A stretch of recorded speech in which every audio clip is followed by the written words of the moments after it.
آقای سرجم یه قسمت و نیم بازی دارم، 5-6 تا سکانسه کلن اگر بخوای کیلومتری نگاش کنی. آخر قسمت 29 میام تا قسمت 30 تموم میره پیکارش.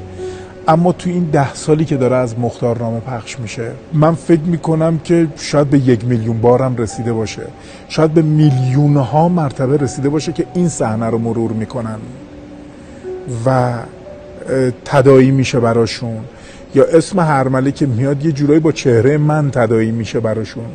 اشکالی هم نداره ها، یه جورایی شاید این سعادت منه، این لطف امام حسین. منم به همین در واقع امید بستم که امام حسین، من نمیخوام گرو کشی کنم، ولی به عنوان مثلا یه عاشق، به عنوان یه نوکر ته دلم یه وقتایی شما یه انتظاراتی داری، رومم نمیشه اینو بگم، ولی من فقط با همین امید در واقع زندگی میکنم که واقعا اونور خط امام حسین به خاطر همین ماجرا دست منو بگیره، واسطه بشه و خداوند از گناهات بگذره به خاطر این.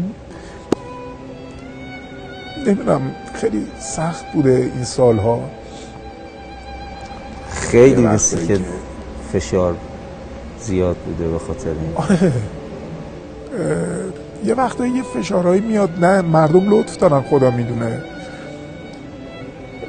حتی از روی لطفشون بعضی وقتا مثلا از روی سادگیشون این ور اون ور که دعوت میشی، یه مرتبه میبینی یک نفر تو اون جمعیت صدا میزنه میگه هرمله عکس با من میگیری. اوایل ناراحت میشدم، الان دیگه ناراحت نمیشم، هم اشکال نداره، دم معرفت چون دیگه. زیاد از این حکایت ها شنیدم. شما با کس دیگه معامله اون کسایی که یه خود آدم حسابیان و سیمشون وصله به من گفتن که تو هرمله امام حسین، ناراحت نشو. سلام اربابم